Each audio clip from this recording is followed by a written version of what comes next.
फटाफट से इस क्लास में इस वीडियो को मैं लाइक का टारगेट देता हूं 10,000 लाइक की। अब जल्दी से कर लो ताकि मैथ और इंग्लिश की वीडियो फटाफट से आ जाए। ठीक है, फटाफट से कर दो और शेयर कर दो।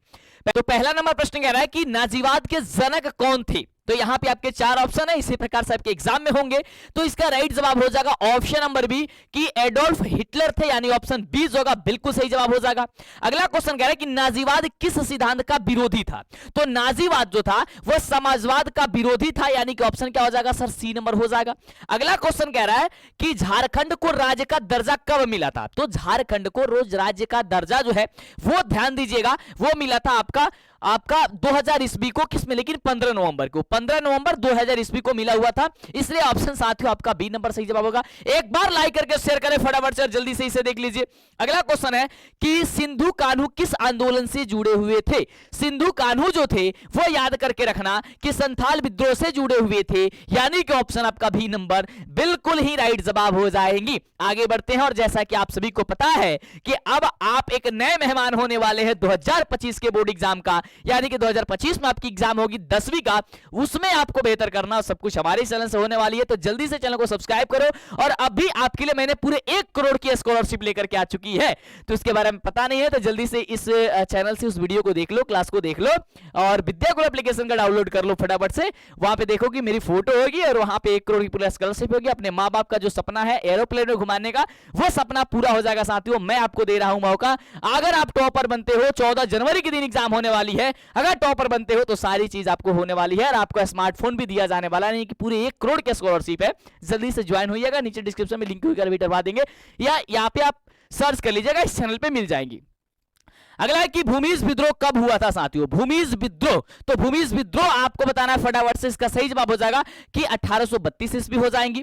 अगले क्वेश्चन की मैं चर्चा करता हूं, अगला क्वेश्चन देखता हूं क्या कह रहा है। कह रहा है कि भारत में सबसे बड़ी जनजाति कौन सी है। तो भारत में सबसे बड़ी जो जनजाति है साथियों वो आपका भील है, यानी ऑप्शन हो जाएगा सर ए नंबर बिल्कुल सही जवाब। आपका एग्जाम कौन हम ले रहे हैं, बीटीएससी। क्या है, BTSC, Bihar talent search examination के थ्रू अगर आप टॉपर बनते हैं तो आपको सारी चीजें की जाएगी, यानी कि पूरे 1 करोड़ तक की स्कॉलरशिप मिलेगी। साथियों नहीं समझ में आता है, विद्याकुल एप्लीकेशन को डाउनलोड करें, वहां पे नंबर होगा टोल फ्री, उस पर आप कॉल कर सकते हैं। नीचे डिस्क्रिप्शन में आपका लिंक भी दिया गया होगा, आप वहां से देख सकते हैं या इस चैनल से देख लो वीडियो को, स्क्रॉल करोगे लाइव क्लास में तो मिल जाएगी। कुछ दिन पहले मैंने लंच की थी। ठीक है, चलो आगे बढ़ते हैं। अगला क्वेश्चन कह रहा है तो 10,000 लाइक आज कर दो इस क्लास को, इस वीडियो को, ओके, और शेयर कर दो। कह रहा है कि मानवाधिकार संबंधित है, मानव नहीं, अगला उसके पहले 7वां नंबर क्वेश्चन है कि संथाल विद्रोह के प्रमुख नेता कौन थे। तो संथाल विद्रोह के प्रमुख जो नेता थे वे 2 थे, सिंधु और कान्हू, लेकिन ये दोनों तो आंसर के जगह पे एक और है चांद, ये तीनों हो जाएंगे, यानी कि ऑप्शन क्या हो जाएगा, डी नंबर हो जाएगा। ठीक है, यानी कि प्रमुख तो ये 2 ही थे, है ना, सिंधु और कान्हू। चलो अगला क्वेश्चन है कि मानवाधिकार संबंधित है। तो मानवाधिकार जो साथियों संबंधित है वो आपका सरकार, आपका जो हो जाएगा वो आपका व्यक्ति की गरिमा एवं प्रतिष्ठा से संबंधित है, यानी कि ऑप्शन हो जाएगा सर सी नंबर। ओके, चलो आगे बढ़ते हैं।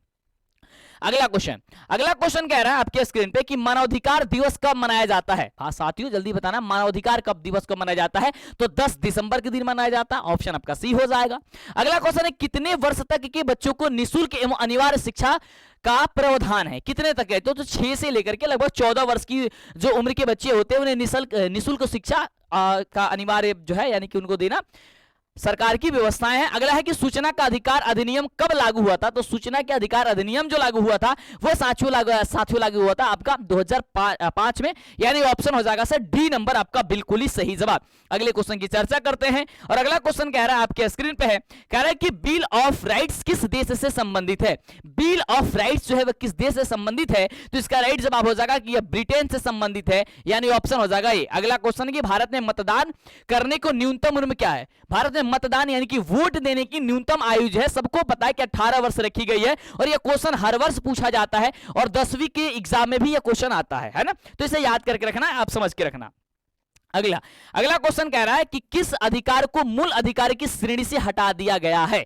बहुत बढ़िया क्वेश्चन है, इसका राइट जवाब हो जाएगा संपत्ति के अधिकार को, यानी कि ऑप्शन हो जाएगा डी नंबर। अगला है कि सिंधु नदी बहती है।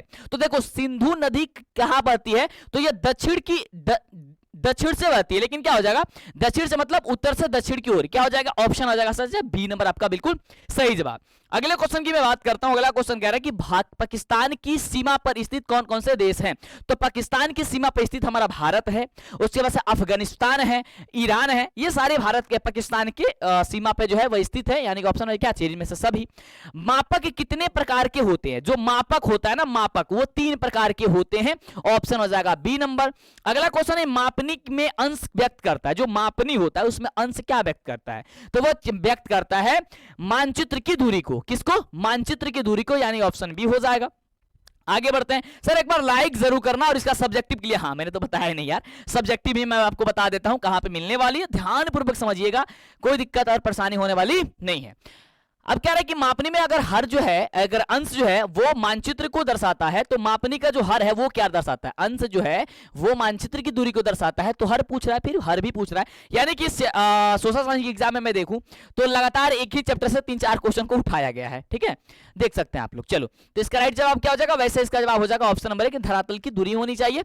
अगले क्वेश्चन की मैं चर्चा करता हूं। अगले नंबर क्वेश्चन कह रहा है कि भारत की मानक मध्याह्न रेखा जो है कौन सी है, तो हो जाएगा 82 डिग्री 30 मिनट, ये पूरब यानी कि ईस्ट, ऑप्शन क्या हो जाएगा सर, सी नंबर हो जाएगा। अगला क्वेश्चन है कि नेपाल की सीमा भारत के किस राज्य से मिलती है, तो नेपाल की जो सीमा है वो कहां से मिलती है, तो ध्यान से देखना, वो सिक्किम से मिलती है, यानी ऑप्शन क्या हो जाएगा सर, डी नंबर आपका बिल्कुल ही सही जवाब हो जाएगा। अगले क्वेश्चन की चर्चा करते हैं।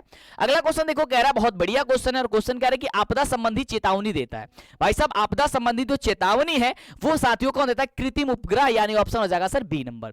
अगला क्वेश्चन है कि ग्रामीण आपदा प्रबंधन समिति का प्रमुख जो कार्य है वो क्या चीज है, वो बताना, तो इसका राइट जवाब हो जाएगा, देखो सभी को सुरक्षा देना ये भी है, प्राथमिक उपचार की व्यवस्था करना ये भी है, राहत शिविर का चयन करना ये भी है, यानी कि इनमें से डी नंबर जो दिया गया है वो डी नंबर हम सभी का बिल्कुल ही सही जवाब हो जाएगा। अगले क्वेश्चन की मैं चर्चा करता हूं, और अगला क्वेश्चन देख सकते हो साथियों। अगला क्वेश्चन क्या, निम्न में से कौन सामुदायिक स्थल है। सामुदायिक स्थल क्या है, देखो विद्यालय भी है भाई साहब, पंचायती भवन है, मंदिर भी है, यानी ऑप्शन डी हो जाएगा। इसमें सभी का अधिकार होता है, क्योंकि सरकार की ये चीजें होती है, सरकार जो भी चीज लेती है करती है वो सभी के लिए करती है, वो गरीब हो अमीर हो वो किससे मतलब नहीं रहता है, वो सबका होता है, ठीक है। तो मंदिर भी अगर कर रही है, विद्यालय भी बन रही है, या पंचायती भवन है, तो उसमें सबका अधिकार है, सब जा सकते हैं, सब आ सकते हैं ना, लेकिन निजी घर होगा उसमें कोई नहीं जा सकता है। 2001 में बिहार में कृषक मजदूरों की संख्या जो थी वो कितनी थी, 2001 में हमारे बिहार में कृषक मजदूरों की जो संख्या थी वो लगभग जो है 48% थी, यानी ऑप्शन हो जाएगा बी नंबर, ठीक है। सब्जेक्टिव के लिए परेशान है, मैं अभी बता देता हूं, पहले तो लाइक कर दो फटाफट, जितने भी बच्चे देख रहे हो क्लास को लाइक करो, शेयर करो। अगला क्वेश्चन कह रहा है कि बिहार की अर्थव्यवस्था आधारित है, और चैनल को सब्सक्राइब करना मत भूलिएगा, जल्दी बताइए। बिहार की अर्थव्यवस्था, देखो बिहार की जो अर्थव्यवस्था है हम सभी जानते हैं कि हम लोग कृषि पे निर्भर है, अधिकतर लोग क्या है, हम लोग की कृषि पे, ऑप्शन हो जाएगा सर सी नंबर। वैसे 25 क्वेश्चन करना है, लेकिन पूरे 30 क्वेश्चन जान लो। अगला क्वेश्चन कह रहा है कि औसतन कृषक श्रमिकों की रोजगार प्राप्त होता है कितने महीने, तो लगभग 5 से 6 महीने तक औसतन जो है वह प्राप्त होता है, ऑप्शन हो जाएगा सर ए नंबर। अगला जो क्वेश्चन है वो कह रहा है कि प्रथम कृषि श्रम जांच समिति कब बनी थी, बढ़िया क्वेश्चन है भाई साहब, कि प्रथम कृषि श्रम जांच समिति जो थी वो बनी हुई थी साथियों लगभग 1950 से लेकर के 51 के बीच में, ऑप्शन हो जाएगा सर ए नंबर।